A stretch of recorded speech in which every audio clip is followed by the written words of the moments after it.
much bigger than that. It's the story of humanity.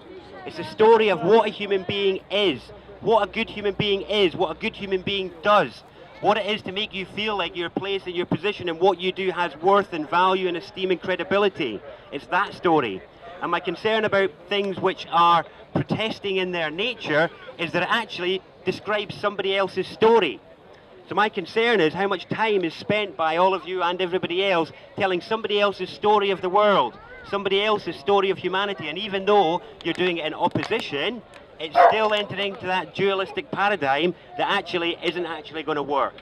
Because you're giving value to that story by saying, well, hey, they're in there making all these policies about what humans do.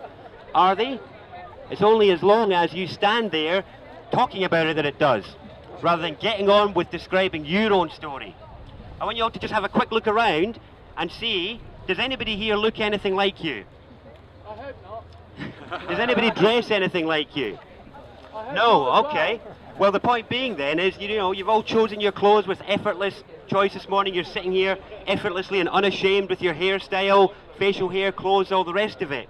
But what about the rest of the story of your uniqueness? The story of your unique voice, your unique interpretation, the things that your life experience has yielded, only you. Where is your courage, your tenacity, and your application of that? That's what I look to encourage, because that is the truth of your unique kind of divine manifest presence here. Every one of you is here by a divine mandate of birth. You were dreamt forth by the universe for a specific purpose that is yours and yours alone. As long as we're standing there giving credit to somebody else's rubbish story of humanity that doesn't lead anywhere, then your amazing co-creative powers of the now are being exploited to tell somebody else's story.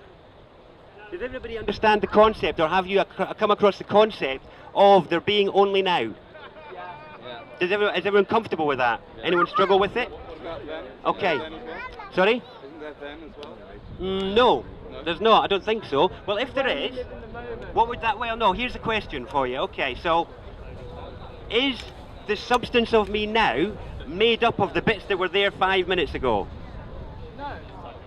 So wait, what have I left behind? Have I? Where did I leave it? Where exactly? Because there's nowhere to leave it.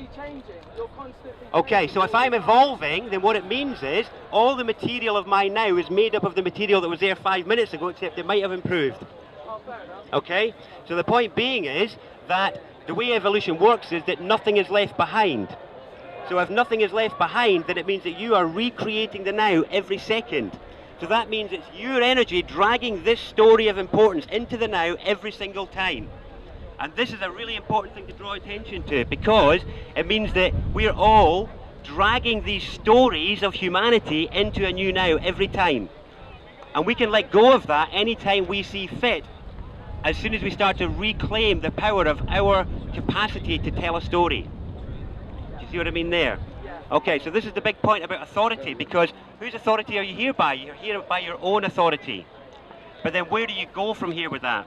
So it's a bit difficult, really, because this is about understanding the level at which the collaring and the cuffing of the men goes to. It's not just about the collaring and the cuffing of the men, it's about the collaring of a masculine energy in us all, women included.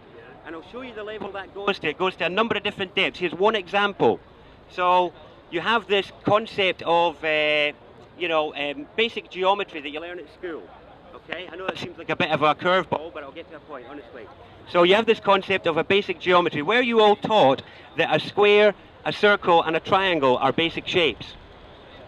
Yeah. I was. Do you know that they're not? Did you know that only one of them is? Okay, so let's go through this. So the square and the triangle are not basic shapes, they're secondary. The basic shapes are the line, the circle, and the spiral. And these are the ones that you find absolutely everywhere in nature. The line and the circle are the ancient symbols of the male and the female that exist everywhere in the universe, and the spiral is what happens when they work harmoniously together, which exists everywhere in the universe, from galaxies to water to cloud patterns to everywhere, except our species. But the whole point is, the reason you don't get taught about the line and the circle is because the line is the masculine energy. And if you can harness or conceal that, then what you are left with is the circle, which is a state. Okay? That's why you get taught about the circle only, because That feminine energy, without the application of the male energy to drive it into a dynamic spiral, is a state. It doesn't go anywhere. It's the opposite of change. What you're all learning to do in your lives in different ways, whether it be in ecology, activism, politics, whatever, it doesn't matter. What you're learning is how to draw a line again. Okay, you're learning how to draw a line. The visceral, raw, painful, vulnerable, fragile, angst-ridden act in whatever way or avenue that you do it in, of drawing a line as to what you will accept and what you won't accept. Because you've been taught and brought up in a culture that says everything is okay, when it is not. 50 Shades of Grey, anything goes. No, it does not. And you all know that. That's why you're here, otherwise you wouldn't be, would you?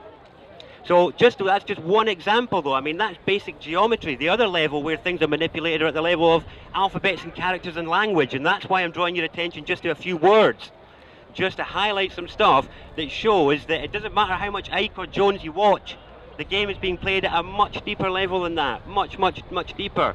And if you are caught up in the dangers of alternative media, then what happens is your amazing awakening energy is being used to tell somebody else's story of humanity. That is authority subverting your co-creative capacity to mental drivel. So it's like even this event to some extent is giving value and importance to this Bilderberg meeting. I know I'm being somewhat hypocritical standing here and talking while I'm there, but hey, I thought I'd come and try and subvert it somehow. Good job. Well, we'll try. Good. So the point is, though, that the key point to all of it is that it is all staring us in the face. Really, really, really. You don't need to make stuff up. Another example. So, is this why you're dressed as Jesus, basically? Am I dressed as Jesus? Have you met him? Yeah, he's there on the stage. Where do you want me to go with that? What do you want me to say? Is that who you say I am? I don't know. So, another aspect of that is, does anybody here, thank you for that, though off the back of that, I'm going to use some language that you might like. Okay. So you've all come across the concept of being yourself, haven't you? Just be yourself. Right, be yourself is one of the other misnomers of the gender crisis that we are in, which is what about this whole collaring of the male energy, because it means that your line drawing energy, your masculine energy, men and women, is being used to maintain state rather than to expand consciousness and civilization and all that sort of stuff.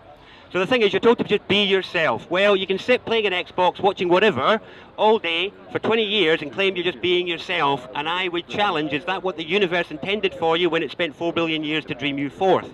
I'm not convinced it is. And it's because being yourself is only half the story. You do not be yourself, you become yourself.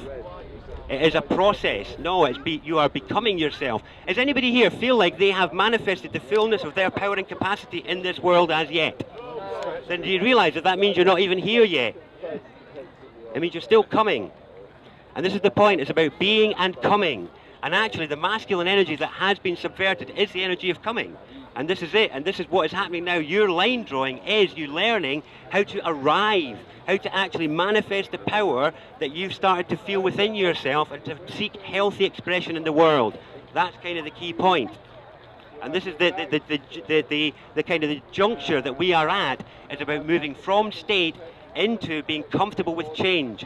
I would actually be willing to challenge that most of you in the last 2 years have probably had all your traditional ideas of security or things that you could rely on or people that you could rely on, all had the rugs pulled out from under your feet in one way or another. And it's part of the situation we're going through is to become comfortable with the reality of uncertainty and the reality of insecurity.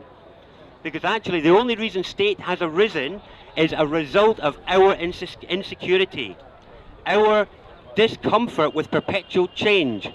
So our own emotional vulnerability and fragility has been exploited to make us seek that continuity of my McDonald's burger being the same every time, my Morrison's bag of coffee being the same every time. And this is actually, every time we go back and we buy into that continuity, we are feeding state, we are maintaining state. And here's an interesting thing, is that every time we're using energy to maintain state, it means that we're not bringing the change that we want to in the world. It's a really funny paradigm. And we have got to get comfortable with insecurity, and we've got to get comfortable with uncertainty to cultivate the true edge that our humanity actually has available to us, basically. A really interesting thing about bringing about change, though, is the role that money plays in that.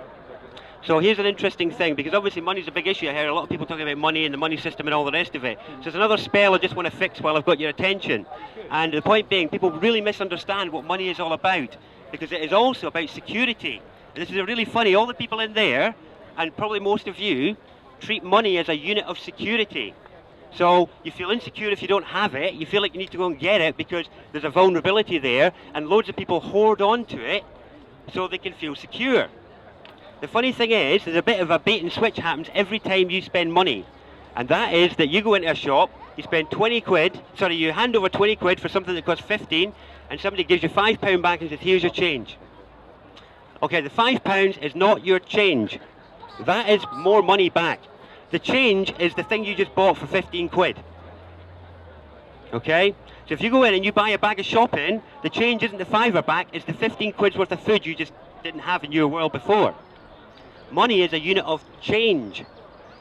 Okay, it's a unit of change, not security. And that has got to... I'm concerned that most of you have a really wounded relationship with money. I know I do. And it's because of treating it as a unit of security when it's not. And again, if we're trying to bring about change in the world, we've got to get comfortable with understanding all of its units, all of the ways that it expresses itself. And there's no way that we can deal with people on an equal level who have got lots of it when we don't, because we feel insecure while they're secure. And it's all about what's going on in here. It's all about how you hobble yourself as you walk into every situation you go in. And it's all about the spells and the spelling and how you describe yourself to yourself, what you say to yourself, about your value, about your place, all this sort of stuff, and how you believe what the media has told you about, again, authority, the story of humanity, the colouring of the men. What is a good human being? What does a good human being do? What deeds should you feel worthy for having done?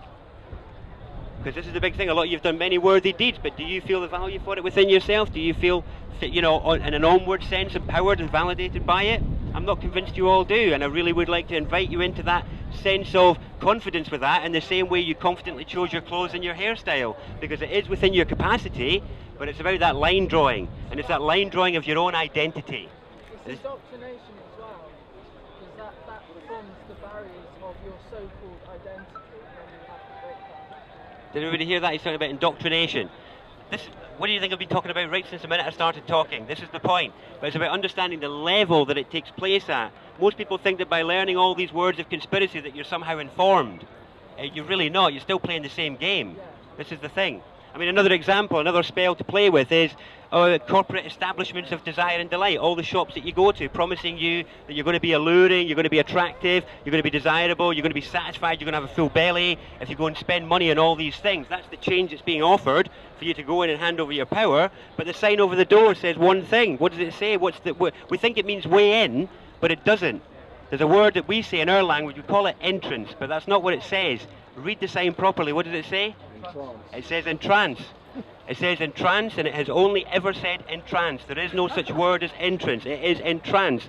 And that is what happens in every single establishment that you go by that's pulling you in with all the shiny lights and the bimbling music and the pretty pictures, whereas behind all of those images and music lies the torture and exploitation of all of the resources of the land, of the people that go all the way across the world. And every time we go in there out of our insecurity to exchange our units of change for temporary security, we are supporting state.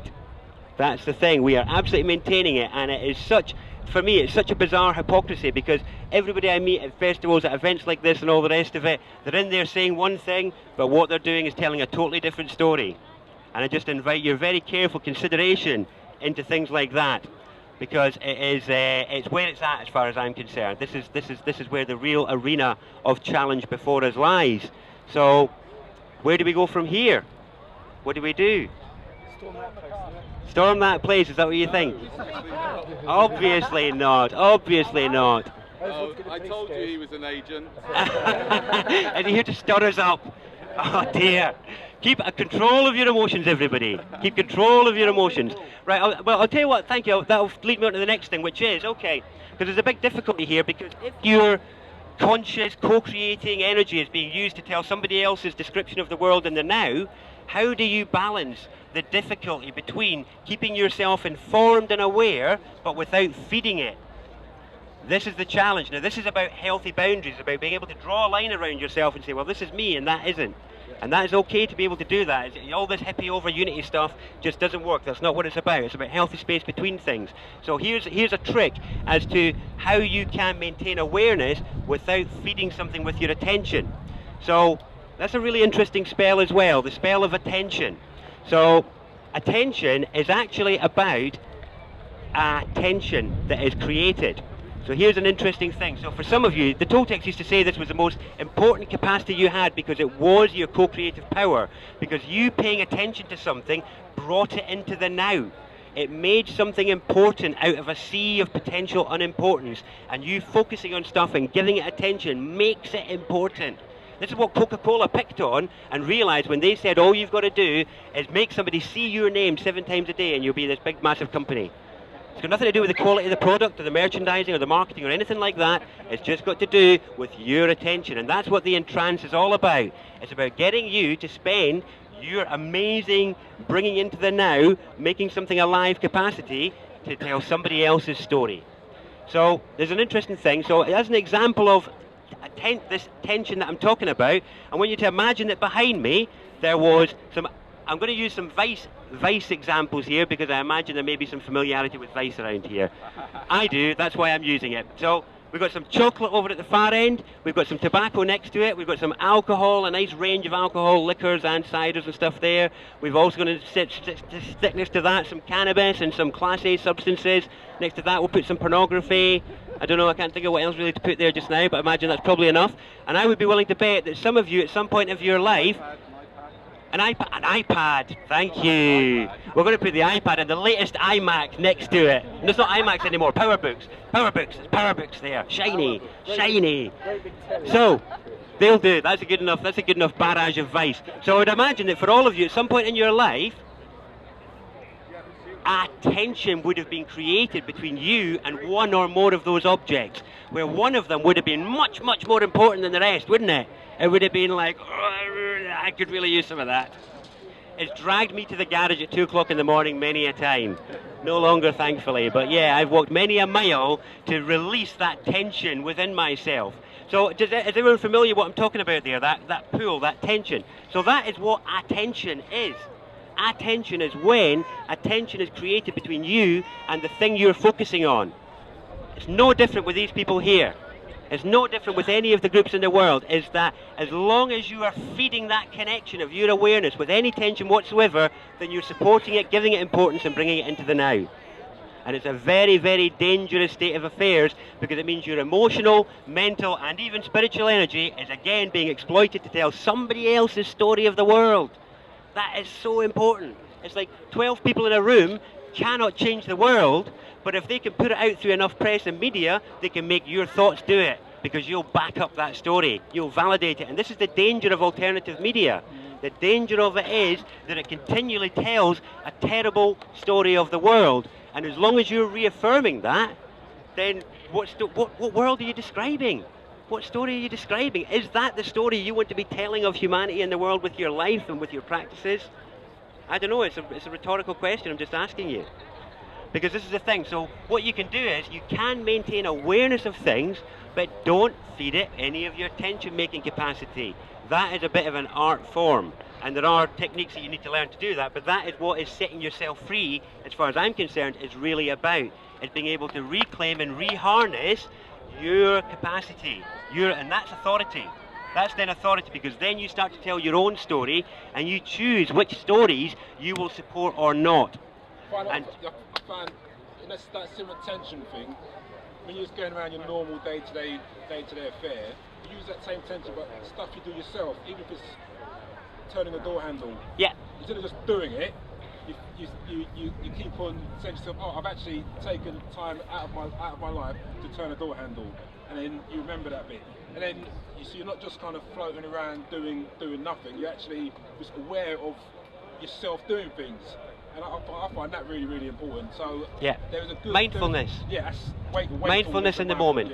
Yeah. And I try and practice that all the time. Yeah. Which can counteract the mindfulness I'm doing for the more negative kind of things. Yeah.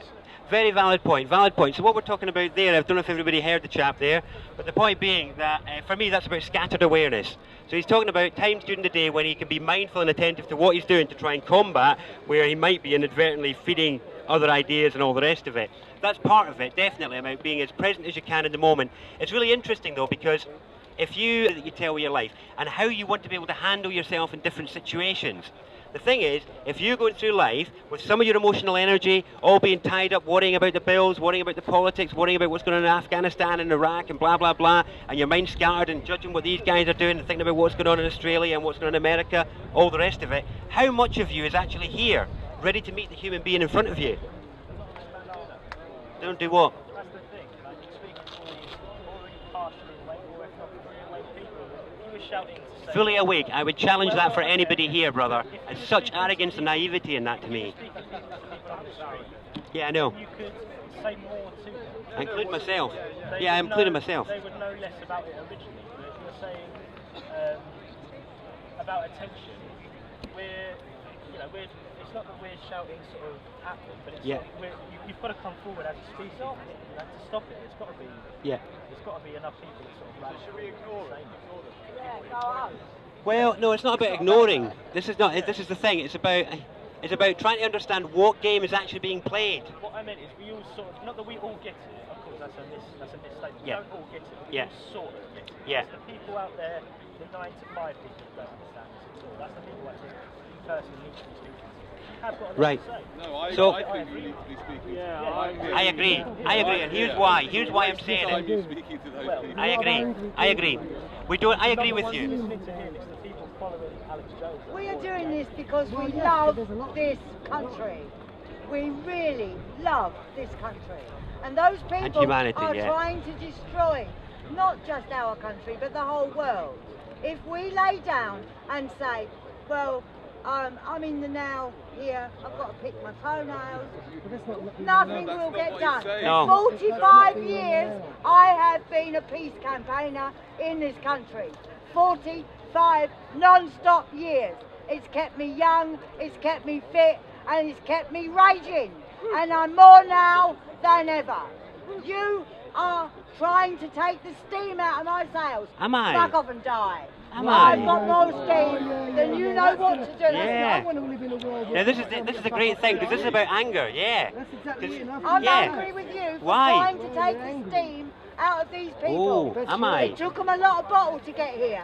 It took them a lot of courage. Yeah, I'll not take that. Okay. Thank you for your contribution. Thank you. You're welcome. Yeah. I mean, the thing is, this lady just shared how she feels. So I want to talk about, say, peace, for example. Okay, so peace campaigning, because I'm not trying to take the steam out of people's sails. I'm trying to help steer the sails to somewhere that can be more effective. You've been peace campaigning for 47 years. You're not the only person I know that's been campaigning that long.